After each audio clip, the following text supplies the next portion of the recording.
Good morning students, मैं हूं राकेश और आर फिजिक्स में आपका स्वागत है। आज बच्चों हम बात करेंगे करंट इलेक्ट्रिसिटी की, यूनिट नंबर 2। यूनिट 1 हमने कंप्लीट कर ली है। यूनिट 1 थी हमारी इलेक्ट्रोस्टैटिक्स। इलेक्ट्रोस्टैटिक्स में बच्चों मैंने 4 चैप्टर कवर किए: electric charge, electric field, electric potential and capacitor या कैपेसिटेंस। 4 चैप्टर कवर हो गए। आज हम स्टार्ट करने वाले हैं यूनिट 2। अगर आपने मेरे प्रीवियस लेक्चर नहीं देखे हैं तो बच्चों मेरे चैनल पे जाके अपने टॉपिक के नेम से सर्च करके आप प्रीवियस वीडियो देखें। चैनल के नेम में आप आर फिजिक्स सब लिखेंगे और आगे लिख देंगे बाय राकेश सैनी, तो मेरी सारी वीडियोज आपको मिल जाएंगी। ठीक है। आर फिजिक्स सब में ये ध्यान रखना है, आर कैपिटल है, फिजिक्स का पी कैपिटल है और हब का एच कैपिटल है। ठीक है। तो चलो आज शुरुआत करते हैं बच्चों यूनिट नंबर 2 की। यूनिट नंबर 2 है current electricity. Unit 2 current electricity. Current electricity.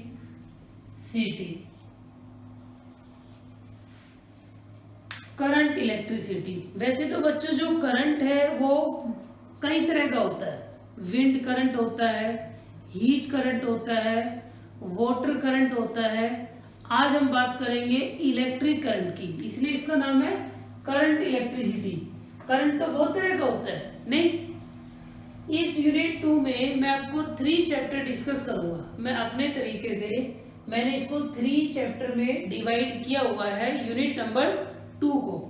तो बच्चों चैप्टर 1 जो हम बात करने वाले हैं, चैप्टर ए, इसमें जो बात करेंगे वो होगा इलेक्ट्रिक करंट। क्या होगा? Electric current. Unit 2 current electricity और इसमें जो चैप्टर ए है वो इलेक्ट्रिक करंट होगा। तो आज सारी बातें हम इलेक्ट्रिक करंट की करेंगे। करंट क्या होता है, कैसे फ्लो करता है, टाइप क्या है, करंट की यूनिट्स क्या है। अभी तक करंट, हीट करंट आपने पढ़ा, वाटर करंट आपने पढ़ा। आज मैं आपको पढ़ाऊंगा इलेक्ट्रिक करंट। तो इलेक्ट्रिक करंट को आज बच्चों ध्यान से समझते हैं। देखो, इलेक्ट्रिक करंट समझने से पहले हम उन फैक्टर को समझेंगे जो करंट के लिए रिस्पॉन्सिबल होते हैं, जिनको बोलते हैं charge carrier. Charge carrier. Charge carrier क्या होते हैं? These are responsible for electric current। देखो, इलेक्ट्रिक करंट किसकी वजह से होगा? किसी चार्ज की वजह से ही होगा ना। तो चार्ज कैरियर क्या है? These are responsible for electric current. ये किसके लिए रिस्पॉन्सिबल होते हैं? These are responsible for electric current. तो चार्ज कैरियर बच्चों इलेक्ट्रिक करंट के लिए रिस्पॉन्सिबल होते हैं। अब चार्ज कैरियर क्या क्या होते हैं, जैसे कि हम बात करें कंडक्टर में किसकी वजह से करंट होता है, सॉलिड में किसकी वजह से होता है, लिक्विड में किसकी वजह से होता है, गैस में किसकी वजह से होता है, तो उनको चार्ज कैरियर बोलते हैं। चार्ज कैरियर में जैसे कि इन कंडक्टर, कंडक्टर में चार्ज कैरियर क्या होते हैं बच्चों? कंडक्टर में जो चार्ज फ्लो करता है वो किसकी वजह से फ्लो करता है, सॉरी, करंट किसकी वजह से फ्लो करता है? Free electrons.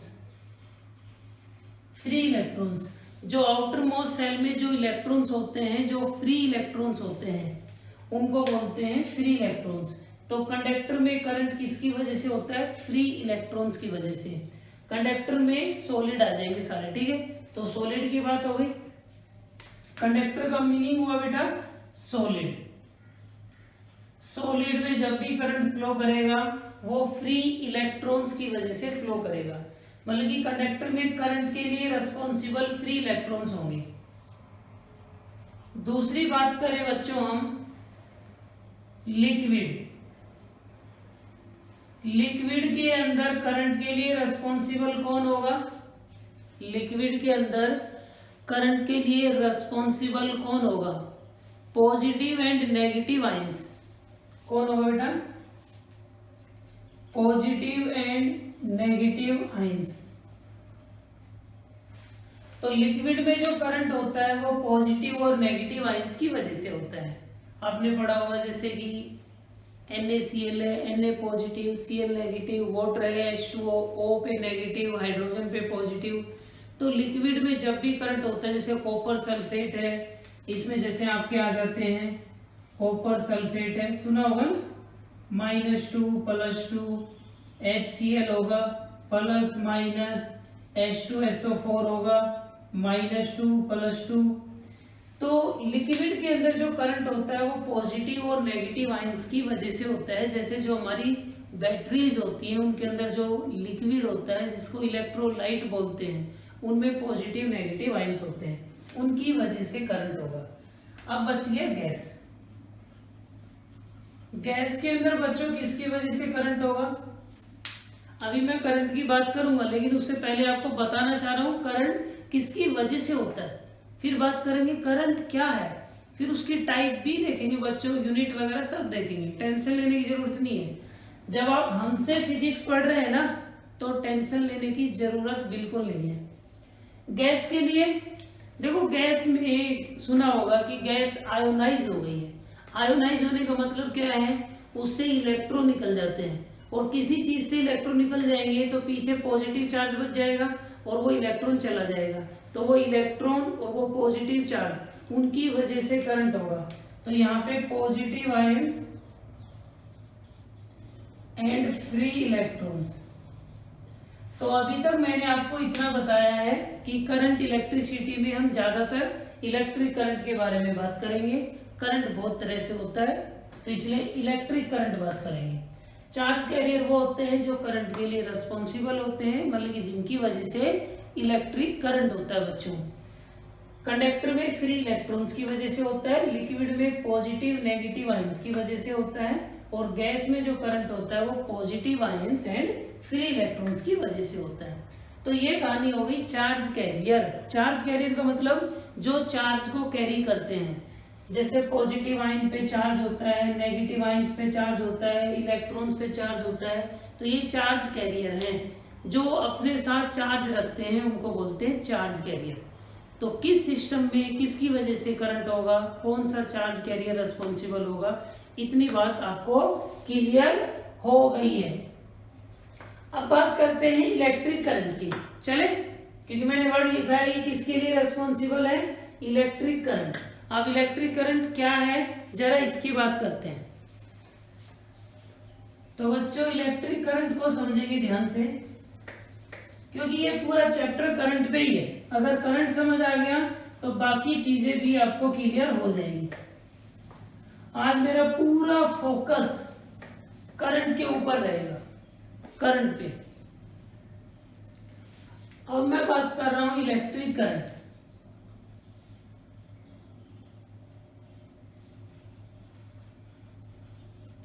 Electric current I, देखो आपने बचपन में पढ़ा होगा, बचपन का मतलब होता है 10th और 9th क्लास, ये नहीं कि LKG UKG में पढ़ा होगा। तो आपने बचपन में पढ़ा होगा, बचपन means in the sense 10th class में आपने करंट इलेक्ट्रिसिटी पढ़ा है ना। तो आपने पढ़ा होगा the rate of flow of charge is known as electric current. देखो बेटा, चार्ज का फ्लो करना, कंडक्टर के अंदर चार्ज तो सबके अंदर है। आप जिस बेंच पे बैठे हो, जिस चेयर पे बैठे हो, टेबल पे बैठे हो, सपोज करो अगर वो कंडक्टर की है, तो क्या आपको करंट लग रहा है? उसमें फ्री इलेक्ट्रॉन तो है। तो कंडक्टर के अंदर फ्री इलेक्ट्रॉन हमेशा मूव करते रहते हैं थर्मल एनर्जी की वजह से, लेकिन करंट नहीं होता। करंट तभी होगा जब वो सभी इलेक्ट्रॉन एक डेफिनेट डायरेक्शन में जाएंगे, ठीक है। तो करंट का मतलब होता है it is the rate of flow of charge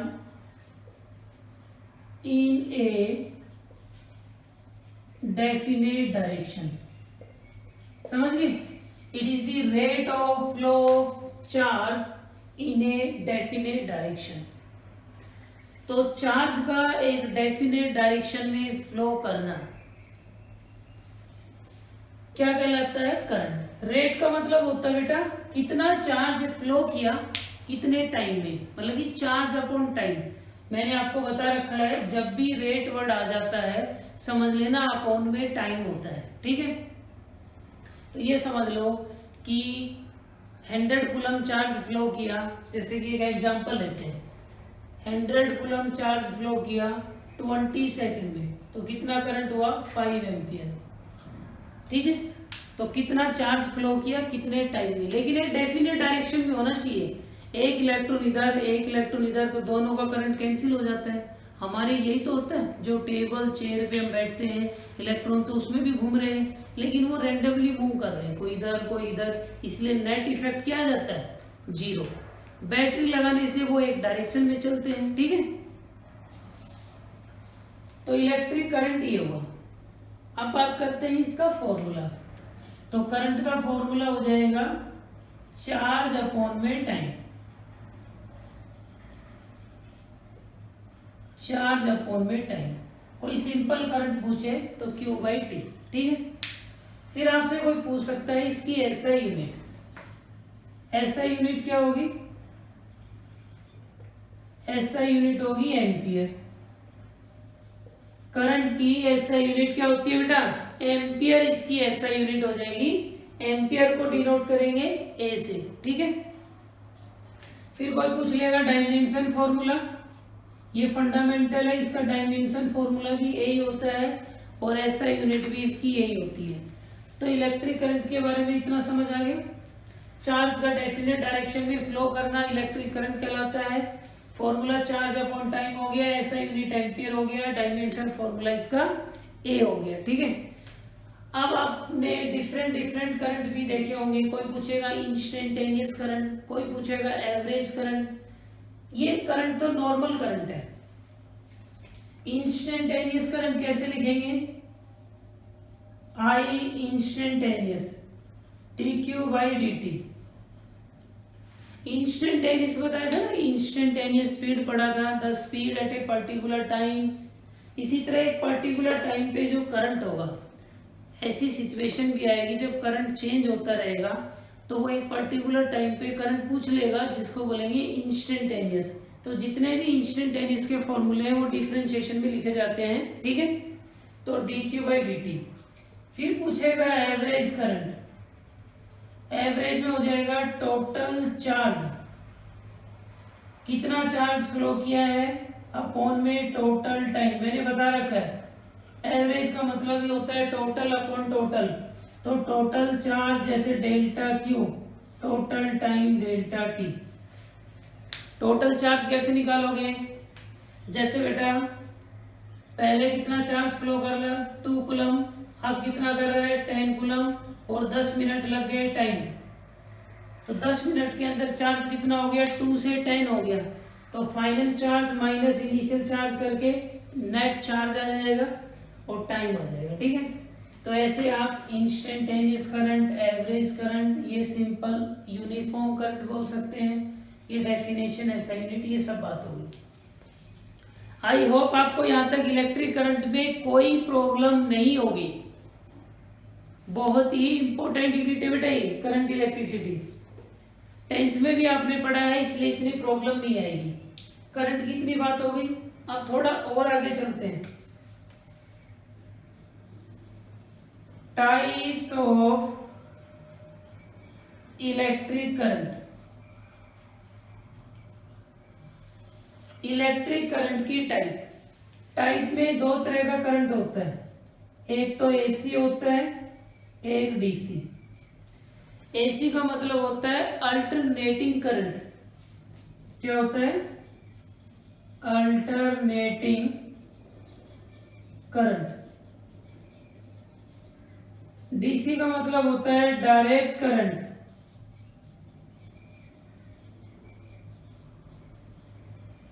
ठीक है बच्चों।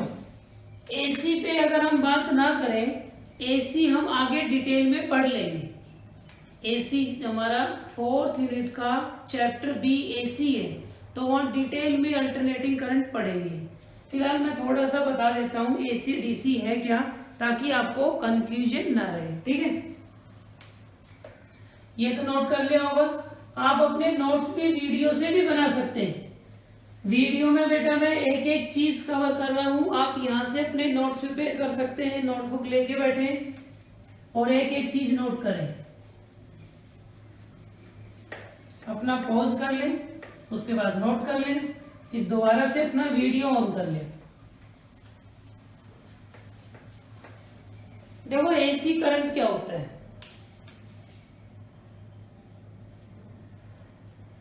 एसी करंट वो होता है जिसकी मैग्नीट्यूड और पोलैरिटी, मैग्नीट्यूड का मतलब वैल्यू, पोलैरिटी का मतलब साइन, प्लस माइनस चेंज होते रहते हैं कंटिन्यू। एसी कुछ ऐसा मिलता है बेटा,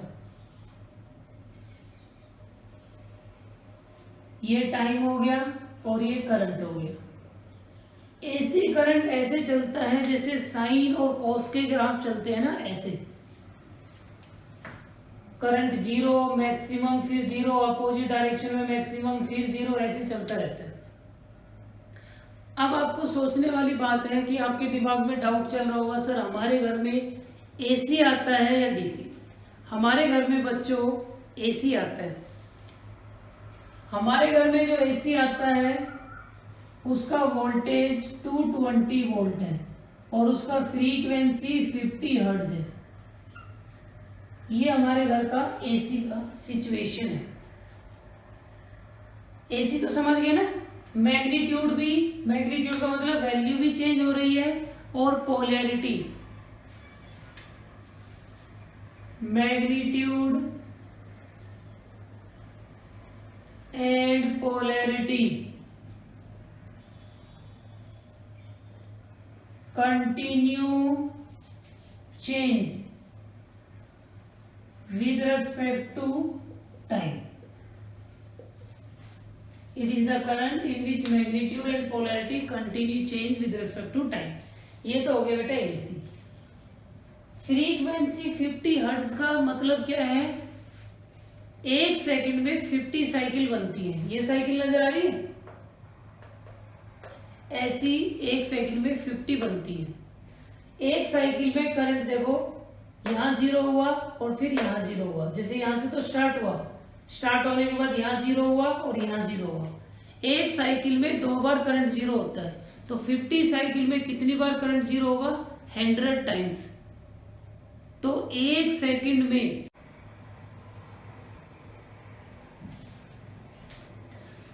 तो बेटा कंटिन्यू करते हैं उसी में।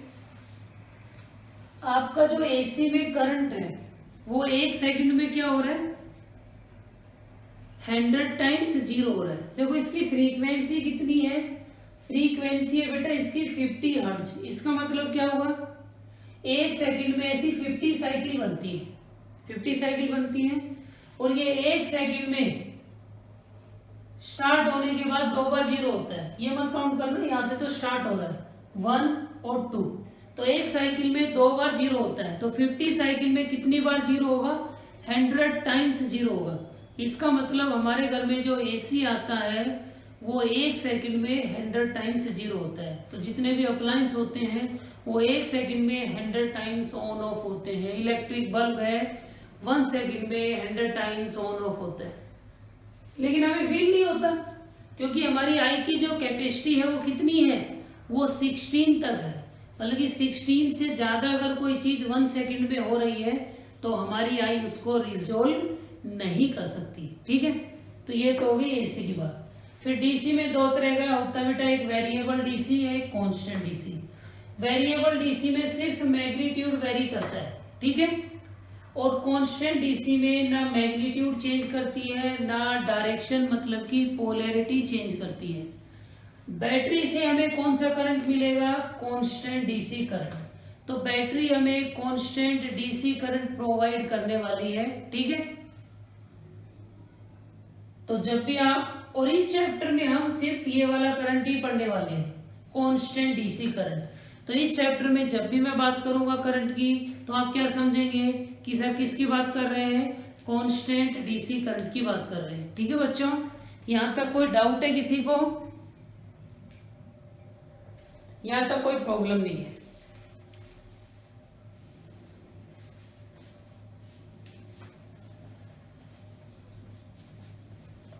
तो आज हम कुछ और डेफिनेशंस बात कर लेते हैं।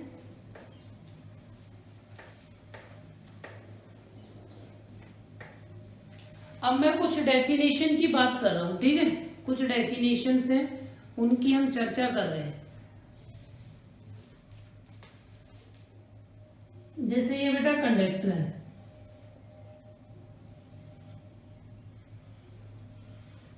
कंडक्टर में होते हैं मेटल आयंस। देखो अब ये कंफ्यूजन रहेगा, मेटल आयंस क्या है। जो फ्री इलेक्ट्रॉन्स होते हैं वो इलेक्ट्रॉन किसी तो एटम से रिलीज होके आते हैं। भाई इलेक्ट्रॉन है वो कहाँ से आए हैं, किसी एटम की किसी सेल से आए होंगे, और जहां से आए होंगे तो उस एटम पे एक पॉजिटिव चार्ज आ गया होगा, उसी को बोलेंगे मेटल आयंस। और वो मेटल आयंस तो मूव नहीं करेगा, वो तो फिक्स रहेगा। तो कंडक्टर के अंदर ऐसे मेटल आयंस होते हैं, ठीक है। अब मैं कुछ डेफिनेशन समझाने की कोशिश कर रहा हूं। सबसे पहले थर्मल वेलोसिटी,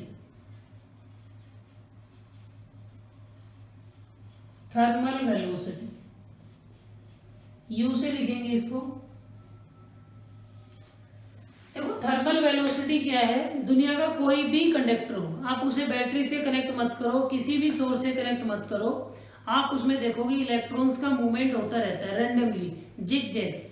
कोई इलेक्ट्रॉन इस साइड मूव कर रहा है, कोई इलेक्ट्रॉन इस साइड मूव कर रहा है, बच्चों कोई इलेक्ट्रॉन इस साइड मूव कर रहा है, कोई इलेक्ट्रॉन इस साइड मूव कर रहा है, और इनका रिजल्टेंट देखेंगे तो net effect, net velocity, net effect सब जीरो आता है। अब आप सोच रहे होंगे सर ये इलेक्ट्रॉन मूव क्यों कर रहे हैं, इनको कहाँ से एनर्जी मिल रही है? क्योंकि हमारे एटमॉस्फेयर का कुछ टेम्परेचर है, रूम का कुछ टेम्परेचर है, 25 है, 30 है, 40 है, इस टेम्परेचर की वजह से उनको एनर्जी मिल रही है, उसकी वजह से इनका मूवमेंट हो रहा है, इसलिए इसको बोलते हैं thermal velocity. Velocity due to temperature, velocity due to temperature. तो टेम्परेचर की वजह से जो वेलोसिटी होती है इलेक्ट्रॉन्स की, वो थर्मल वेलोसिटी होती है। फिर आता है average thermal velocity, average thermal velocity. Average में क्या करेंगे, ये एवरेज लगा देंगे, ठीक है। अब एवरेज थर्मल वेलोसिटी क्या होगा, एवरेज थर्मल वेलोसिटी क्या होगा बेटा, जितने भी इलेक्ट्रॉन्स इधर उधर मूव कर रहे हैं रैंडमली, सबकी वेलोसिटी को ऐड कर दो तो एवरेज आ जाएगा। तो एवरेज क्या है, it is the average of thermal velocity of all the electrons. जितने भी इलेक्ट्रॉन्स हैं उनकी सबकी वेलोसिटी का एवरेज ले लो, तो एवरेज वेलोसिटी आ जाएगा यू एवरेज, ये आ जाएगा इलेक्ट्रॉन 1, ये आ जाएगा बेटा इलेक्ट्रॉन 2, और ये आ जाएगा electron n divided by n, और ये हमेशा जीरो रहेगा। क्यों? क्योंकि एक इलेक्ट्रॉन इस साइड जा रहा है 10 मीटर पर सेकंड से, एक इस साइड जा रहा है 10 मीटर पर सेकंड से, और वेलोसिटी वेक्टर क्वांटिटी है, तो ओवरऑल जब देखेंगे होल कंडक्टर को तो रिजल्टेंट क्या आएगा, जीरो। तो याद रखना, नेक्स्ट एक डेरिवेशन करेंगे ड्रिफ्ट वेलोसिटी का, वहां पे एवरेज थर्मल वेलोसिटी यूज करेंगे। तो एवरेज थर्मल वेलोसिटी क्या होगा, ये हमेशा जीरो होगा। थर्मल वेलोसिटी समझ आ गया, एवरेज थर्मल वेलोसिटी समझ आ गया। इसके बाद आता है बेटा फ्री पाथ। क्या आता है बच्चों, फ्री पाथ।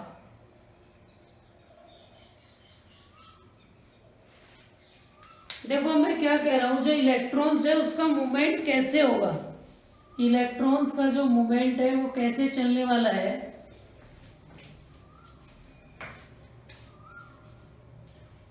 इलेक्ट्रॉन जैसे कि आपने अभी तक बैटरी नहीं लगाई है तो वो रैंडमली मूव कर रहे हैं। एक इलेक्ट्रॉन बेचारा जैसे कि यहां चला, ऐसे चला, इलेक्ट्रॉन ऐसे मूव करता है, फिर इस मेटल आयन से कोलाइड करेगा, कोलाइड करने के बाद उसकी डायरेक्शन बदल गई, फिर यहाँ कोलाइड किया, फिर यहाँ कोलाइड किया। तो इसमें फ्री पाथ क्या है, फर्स्ट और ये वाला जो डिस्टेंस है, ये वाला जो डिस्टेंस है, ये वाला फर्स्ट कोलिजन और सेकंड कोलिजन में डिस्टेंस, सेकंड कोलिजन और थर्ड कोलिजन के बीच का जो गैप है जहां पे कोई कोलिजन नहीं होते वो फ्री रहता है, that is known as free path. It is the distance between two successive collision, two successive collision के बीच का जो डिस्टेंस है वो क्या कहलाएगा, free path. It is the distance between two successive collision।